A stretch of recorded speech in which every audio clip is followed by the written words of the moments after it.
Hello, this is Andy B, and I'm with Dan Rous from our Pure Brunch show, wearing a different hat without a hat today. We are in St Cuthbert's Church in Halsall, to the northwest of Liverpool in the UK, at a church and community day. But since I'm sat with Community Dan, give us an overview. What's happening today? Today is part of a big weekend that we're doing with the church in St Cuthbert's. So I've been working alongside them for the last 6 months or so. Training them, encouraging them, supporting them, and today is really just about removing any perceived barriers or bridges that might be between church and community. Kind of extending my articles from the Pure Media magazine to get that little plug in as well, because that's what we do. But this is just really just having some fun today. We're having a big open day in the church. We've been running a community survey as well, to really just understand what people think about the church, what they'd like to see from the church in the future, how they could maybe engage more, how the church could support them more, and yeah, really the sky's the limit today, and just to open the doors, do that radical thing of having the church building open for people in the community to come in. So that's part of what we're about today. Churches, you can spot a church a mile off. They are landmarks on maps. You know, look for the little spot with the spire, and you can see them from a long way away. They are in our communities across the United Kingdom. They have been here. I mean, this particular church is 800 years old or something? Yeah, 1400 and something, yeah. So it's been standing for a while as a part of the community. Now, communities have changed, of course they have, we understand that, but the church is still, in so many ways, the one place that people go to for a funeral, for a wedding. I think they still are the place that you look to in times of desperation. We saw during COVID, church numbers go up. Why? Same as war times. It's where we can find some hope. How are you helping the church to engage with the community to find that hope? A lot of it is actually taking away some of the fear of it, because people think, to go out into the community, we've got to go and do the big things that we see in the Acts of the Apostles, and going out and preaching to thousands and healing and doing all these things, and that's great. If there are people that are up for that, and that's brilliant. But this is just saying, do you know what? Why don't you go and have a coffee with someone, or go and message that person that you haven't seen for a while and check in on them, or help them with something, and just do those basic little things. But actually, they're not basic; they're all really, really important. And just encouraging them, those kind of things. So actually, once we're finished in the church, we're going to the village pub for a couple of hours to go and chat with people, because it's a lovely day today, and that's where a lot of people are going to be. So we're going to do this radical thing of actually going where the people are. And so this has just been part of this training. It's not, church programs are brilliant, and it's lovely that we can put on things that are helpful to the local community. But there's also this thing of, we've got legs, most of us are blessed with the ability to walk, so we can go to where the people are. So I've just been working alongside them just to encourage them. What I find with all the church groups that I do this with is that the silliest of little things, people's like, I didn't realise I could actually use that for a church thing. So tomorrow we're doing a family service in the school just down the road from here, and as part of that, they're going to be making a wormery, which is going to stay in the school. So someone in the church knows all about wormeries, and who knew they could use something like that in a family church service. So it's like all these things are really, really important, and it's encouraging them that all those bits add up. Just those little helpful bits, all of that adds up to all the big fancy things. So literally, I just walk alongside them and encourage them. And it seems a bit of a fraud sometimes, because I'm just encouraging people, and that's kind of what we're called to do anyway. There's more to it behind there, because there may be some of the things, let's use the fancy word, some of the information and evidence that we gather this weekend and through the survey might help with some funding applications for some of the things. They've got a 800-year-old building that needs maintaining. But more from that, they want to be able to do more programs, do more activities, and support other activities in the community. So it's great fun doing it. Now, you said that you were in a school yesterday. You were meeting with some of the local children who, of course, this is their local church. Yep. And you were trying to engage with them about what is it that church could do for you to help you want to engage with church. Now, I know some of these answers already, but do you want to share some of the things that they said? And if you're a church leader, you might want to listen to this. So, it was brilliant because, and okay, let's disclaim it, I might have skewed some of the responses, because I did mention that if they came today, there was cake and there were sweets, and that seems to have stuck in a lot of the kids' minds. So we got to, okay, let's clarify this slightly. So it is the church school. So there is one of the admission requirements is some level of engagement with the church. Now, that line has kind of been fudged over the years as to what that actually means. So there is a bit of support there already, so that it's slightly easier than some school engagement. But all the kids drew around their hands. If people look at my socials, Community Dan, they'll see a couple of the pictures of these things. And on their handprint, they then wrote what they like or what they'd like to see in church. So some of them wanted more sparkles. One wanted it to be more pink. We wanted butterflies around. One wanted unicorns, which might be a push too far. Lots of them wanted cake. Some wanted heating. Some wanted sofas. But sofas, cake, sweets, no one really sees a problem with any of that happening. Well, let's do some of the serious ones. One of them did just say, these aren't all frivolous. One of them did say, I like to look for God. Wow. Which was huge to see that. Another one has written, perfect, but more cake. Again, don't disagree with any of that. One little boy from primary 1, he starts talking to me about, and now I thought he was saying about he likes to give thanks to God. I thought, nothing wrong with that. That's really good. And I thought there was just, he's very, very young, his speech hasn't quite formed. No, he was talking about tanks for God. And he wanted there to be tanks for God to help protect. And I thought, I don't remember reading about tanks in the full armour of God. There was the breastplate and the helmet and the sword and the shield, but I don't remember reading tanks. But he wanted it to be tanks to help protect God as part of that. So how kids' minds work. But so you literally had this full spectrum of things, but this was all genuine stuff. Is like, actually, do you know what, if there was some cake and some sweets and some sofas, these kids would be really, really, really happy coming in this space. How hard can it be? So often, don't we adult stuff, we complicate it. Well, we need to have these really intricately complicated programs, and the local children just say, look, we want some cake and sweets. That's doable. Yeah. You've got, what can we do in a church? We've got nothing to offer. We're too old. Well, you can make cakes and you can buy sweets. Yeah. All of a sudden, you're now engaging with the local school. And we actually had a wonderful thing that could emerge from this. So this church has a coffee morning twice a month. I think they're now doing it, and people are coming along to that, which is great. Speaking with the head teacher, she said some of the parents had said, could there be a space within the school where some of the parents could just hang out and have coffee? And she's like, you're kind of missing the point of what the school's about, really. And so the penny just twigged. It's like, well, why don't they get invited to come up to the church one?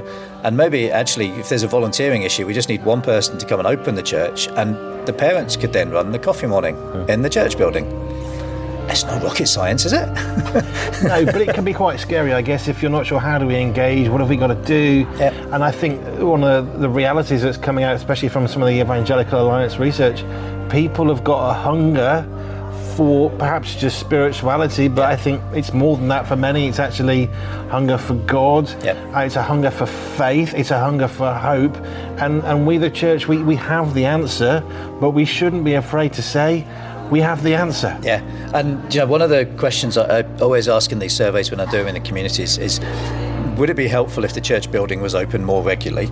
And then there's some options within that, and one of it is about just for quiet space. So it's not about a program, it's just the doors are open. And I always get 80% plus positivity for that answer.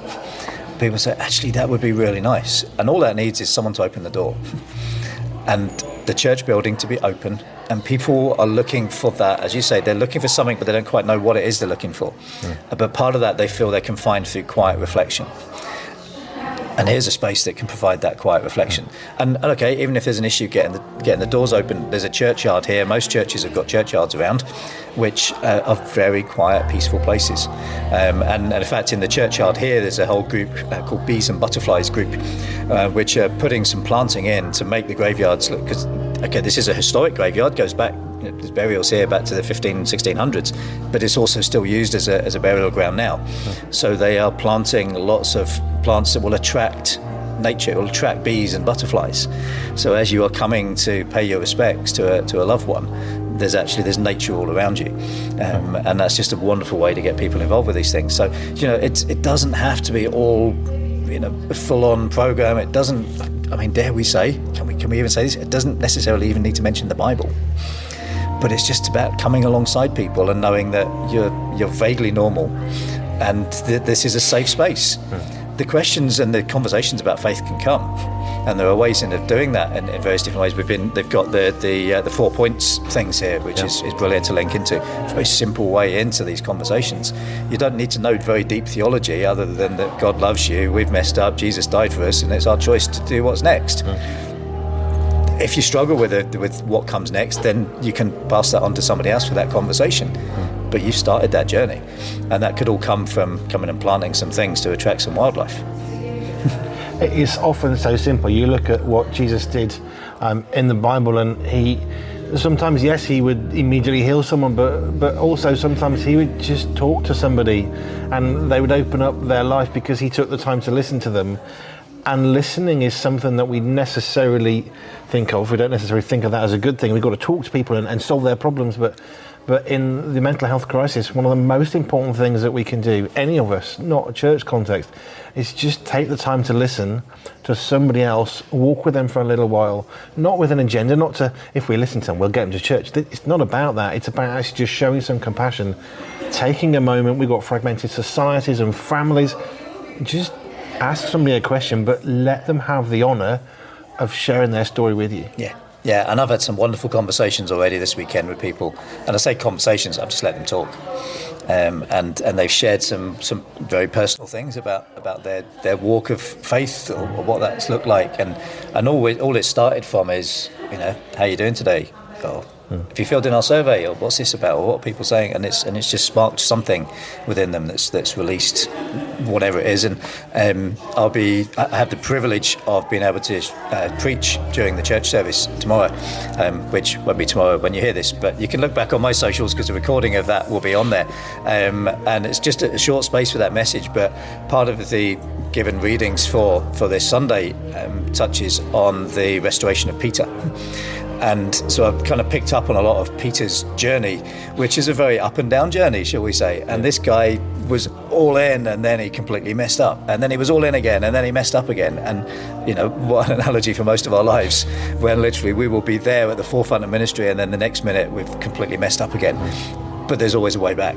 And if we can use anything from that story to encourage people, it's like, okay, you've messed up, that's not the end of it. There's always a way back. And I guess that's even the kind of stories that our dear friend Gasky will talk about. There's never an end. There's always that way back. No matter where you are, there's always that way back. And again, they're not difficult conversations to have.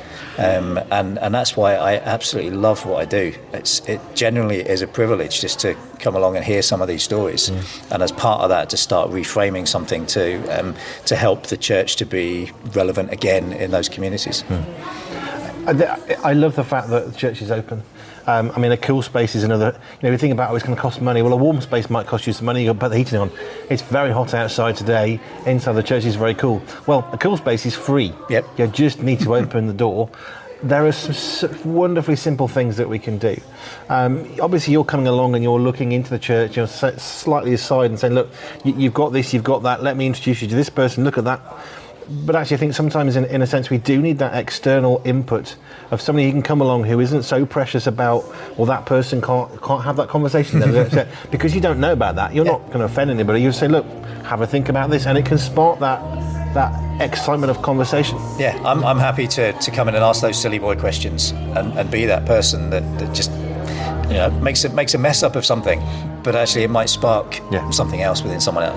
And it's great. And this is never, and it's why I even struggled when I launched freelance with the branding of Community Dan, because it's a great name, but I'm never about Dan being involved in these things. I'm the one that will walk alongside you, and I'll be disappearing when you're at a point that I can go. But many people told me it works, so I'll stick with it. This is literally, I will walk alongside people to help them. I'll drag them if needed, and then at the relevant point I will just be saying, you ready? I'm off now. Because it doesn't end this weekend. The Diocese of Liverpool have commissioned a couple of extra remote support days for me, just to help develop a mission plan and help put some things into place. And some of that might just be there as a sounding board for them. I said, look, we're thinking about this, how do you think this might work? And I can talk them through how some of those things. One of those other handprints someone wrote about Lego.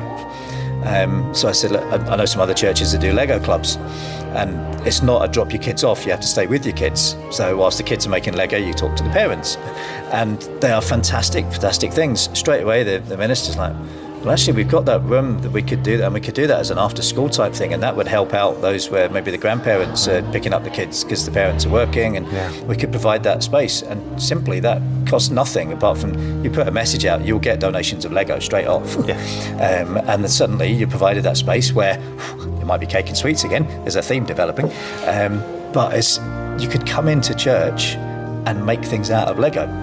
And I was supporting one church where they did it, and they got the Lego club to make the nativity scene. Wow.